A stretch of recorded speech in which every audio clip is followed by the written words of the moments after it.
Be on the record in case number 2020CR480, captioned State of Kansas versus Stevin Moore. Would the parties announce their appearances, please? May it please the court, Karen Whitman for the state. May it please the court, Your Honor, Brian Hill for the defendant who appears by video and in custody. All right, we are here set down for a plea hearing. I've received and reviewed a copy of the plea petition in this case. Mr. Moore, here's what we're going to do. I'm going to need to ask you a ton of questions to go over this plea with you, okay? Sure. If I ask you something you don't understand, I need you to tell me that so that you and I can talk about it till we're sure we're on the same page, okay? Okay. And secondly, if at any time you want to talk to Mr. Hill in private before you answer one of my questions, I have the ability to send you guys to what's called a breakout room. So you can talk, we can't hear you. You just need to tell me if you need to do that and I'll let you do it, okay? Okay. All right. To get started, I need to have you sworn in. So if you would raise your right hand, my court reporter will swear you in. Do you solemnly swear that the testimony you're about to give will be the truth, the whole truth, and nothing but the truth, so that help you God? Yes. Thank you. All right, Mr. Moore, how far did you go in school? 10th grade.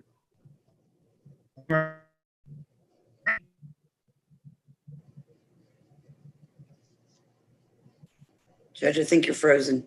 Do you read and write okay?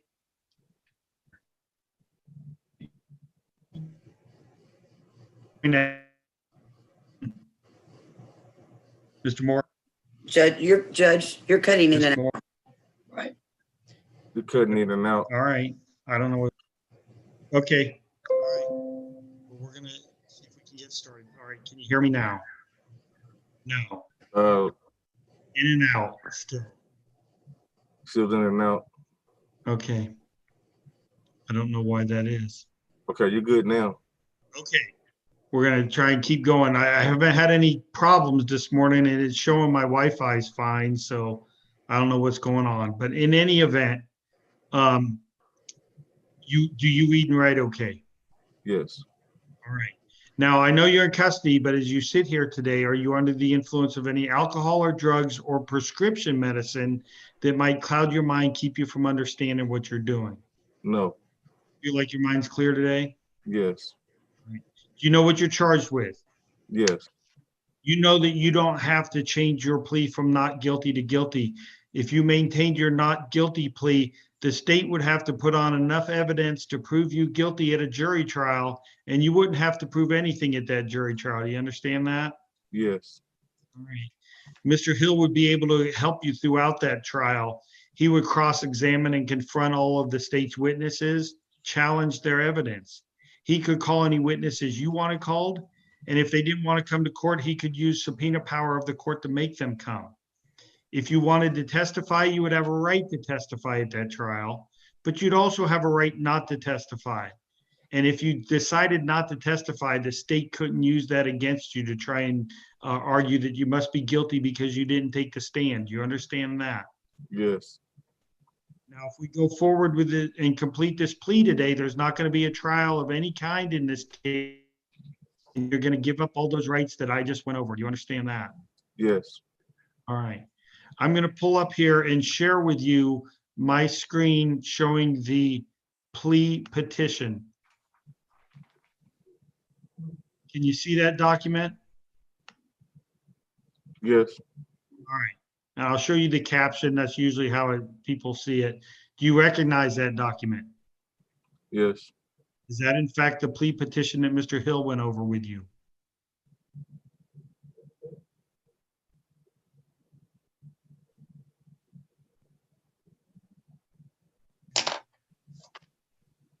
Is that the petition that Mr. Hill went over with you?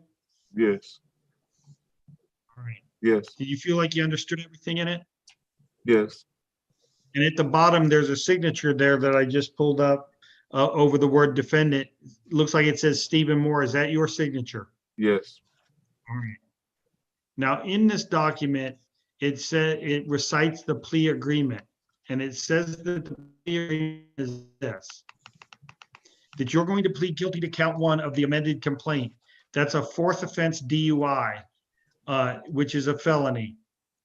On count one, the sentence of 12 months is going to be recommended to the court, and that I suspend all the jail time except for 150 days, which is mandatory under the statute. You will also agree to attend a MAD impact panel. You'll get an alcohol and drug evaluation and follow those recommendations. You'll pay the mandatory minimum fine of $2,500 and a KBI fee of $400.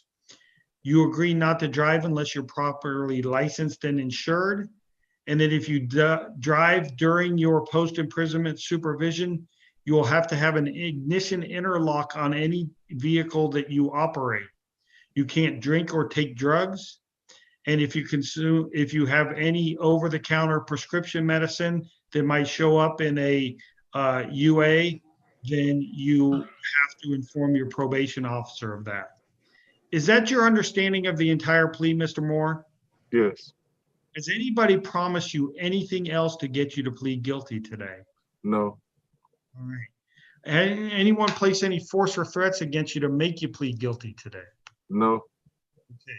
So as part of that plea agreement, there's recommendations about what your sentence should be. In other words, the lawyers have agreed to jointly recommend those sentences.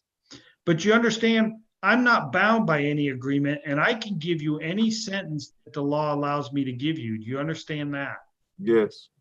Given that, I have to tell you today what the maximum that anybody could get for this crime is.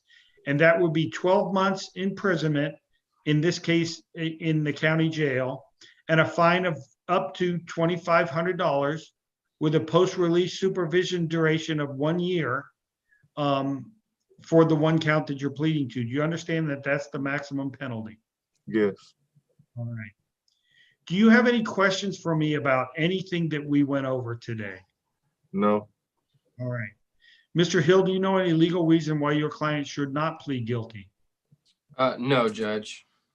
All right, then I'll ask you, Mr. Moore, as to count one, charging you with DUI, fourth or subsequent offense, how do you plead, guilty or not guilty? Guilty. All right. Now I'm going to ask Ms. Whitman to tell me what she thinks the evidence would be if this case went to trial. I want you to listen closely because when she's done, I'm going to ask you if that's what happened, okay? Okay. Ms. Whitman. On October 8th, 2019, approximately midnight, a trooper with Kansas Highway Patrol was dispatched to a 3-vehicle crash at southbound I-635 in Leavenworth Road. When he arrived, Kansas City, Kansas police were already on scene and had arrested Mr. Moore. He was the driver of one of the vehicles that was involved in the crash. Mr. Moore's vehicle had struck head on another vehicle which was disabled and destroyed in the other lane. While speaking with Mr. Moore, they could smell a very strong chemical odor coming from him. The officers, KCKPD officers had told the trooper that Moore had admitted to taking PCP. He was then transported to the jail. While at the jail, he was having very much difficulty standing and walking without assistance. His eyes were bloodshot. His speech was slurred. They found a bottle that had the same chemical smell on his person. They attempted to perform some field sobriety tests, which he refused to comply with. He was requested to give a breath test, and that breath test indicated no alcohol. A blood sample was then obtained, and it was sent to the KBI, and it indicated the presence of PCP in his system. Upon review of his driving history, he has 7 prior DUIs. The first one was a diversion in Wyandotte County in May of 2003. In Johnson County, he pled to 2 DUIs on August of 2005. The occurrence date were December of 2004 and October of 2003. He has two more convictions in Johnson County, July 16th of 2009, one in Johnson County again in November of 2016, and again here in Wyandotte County, November of 2017. All these events occurred in Wyandotte County, Kansas. All right. Mr. Moore, you heard what the state had to say. Is that what happened in this case? Yes. All right. I will find the defendant has freely, voluntarily, and intelligently entered into this plea. He knows the nature of the charges and the consequences of the plea. The state has provided a sufficient factual basis, which was confirmed by the defendant for finding of guilt. And I will in fact find that he is guilty of DUI, fourth or subsequent offense. I'm going to order a pre-sentence investigation, continue this for sentencing. Let me ask this, if I may. How far into the 150 days is Mr. Hill at this time? He has sorry, 113. He has 113 as of this date. Okay. So he's about 40, not about, he's 47 days short of doing the 37, 150. yeah. So 37. Okay, 37. Yeah. So we'll go ahead. And, should we try and get a sentencing done? I'm not sure that they'll have a PSI ready for us that fast. I think they should, but let's take a look what we can do right around that time. So 30 days from today is the 11th of January. So a week after that, the court is actually closed on Monday for Martin Luther King Day. So let's look at January 15th. I appear to have an 11 o'clock available on January 15th. Ms. Whitman, are you available on that day? That's usually traffic. That's Okay. 15. If you make it 11:30 though, usually we're done by now, like today. Okay. And so that I can come and do the All right. Zoom or be in your court either way. Mr. Hill, are you available on January 15th at 11:30? Judge, let me grab my calendar real quick. I apologize.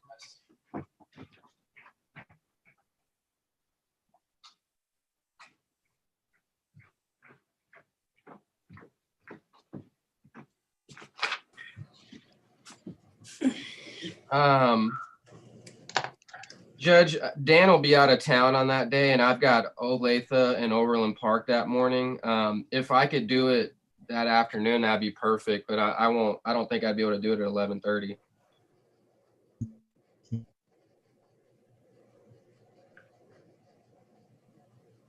Too early in the afternoon, or could you work 1 p.m.?